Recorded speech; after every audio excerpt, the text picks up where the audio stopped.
when it comes to the vaccine, there's a lot of misconception, misinformation, and then people are saying that, okay, this vaccines usually go years before they finalize it, but this one, within a year is out. So can you tell us the differences of the vaccine being out so quick and then vaccine that is like being there for? Yeah. So in normal times, when there's a disease that's coming out that you're working on getting vaccines for, and if you have some treatment for it already, and if it's not like so widespread that it's using up all the spaces in the hospitals for people, the guiding principle is you want to be as cautious and as slow as possible. So you take these, you do these different tests.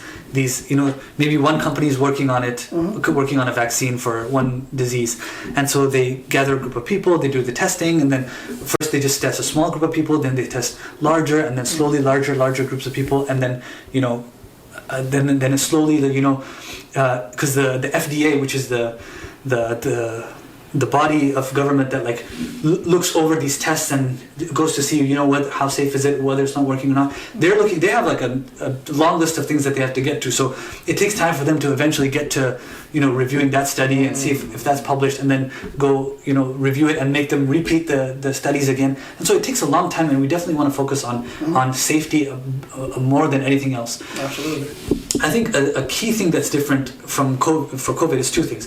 One is that because it's so widespread everywhere in the world, there's a lot of money being poured into getting something that works. Because people want their families not to die, and people want to open up spaces in the hospitals, because hospitals you can't people that just need like regular knee replacements are having to wait months and months and months. That's a big problem, because all the hospital beds are filled by COVID patients. So there's a lot of things that are happening in the system. So there's a lot of political pressure, political pressure meaning political support to getting these trials done and wanting to see what the results are.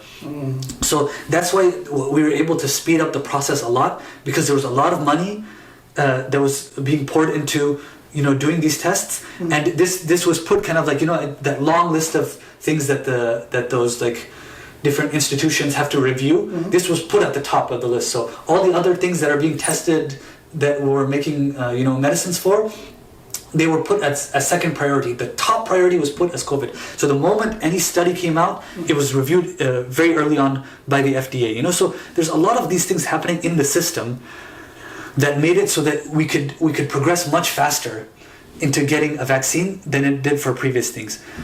At the same time, also, you have to make a decision, and this is kind of where the art of, and this is maybe a little bit more strategy is.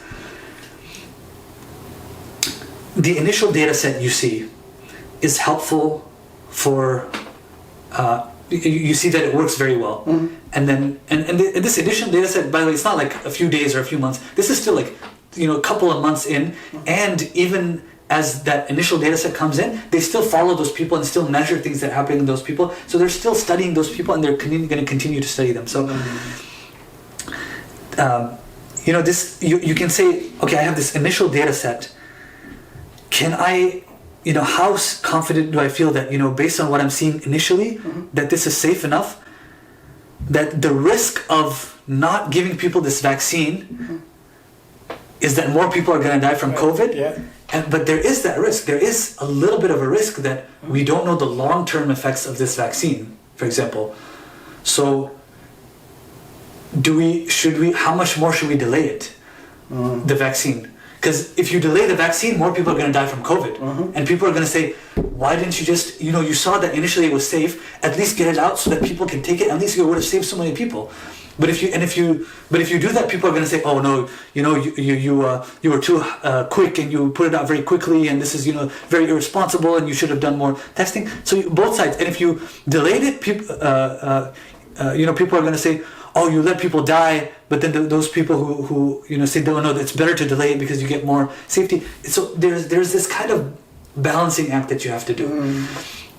So the medical organizations, the experts, the epidemiologists, the doctors in these large large organizations, they made the decision that, hey, I think we think that it's better based on this initial data set, it looks safe enough that the risk of, this vaccine may having some effect down the line is small enough that it's better to save lives of millions of people. And then there's kind of an unknown. There is some risk. There is some risk to approving a vaccine, kind of early on. But you have to weigh that against the harms of, if you don't approve it, people are going to die. So it's not an easy decision to make. And people like to overcomplicate things. People like to, unfortunately, this is another psychology thing, is when you already believe that the vaccines are bad, anytime someone gives an argument, you're going to automatically agree with it. Oh, yeah. You know what? Yeah, and they rushed it too quickly. You were already like hesitant, or you were already like, someone who doesn't believe in government, thinks everything is a conspiracy thing, and everything is like, everyone's out to get you.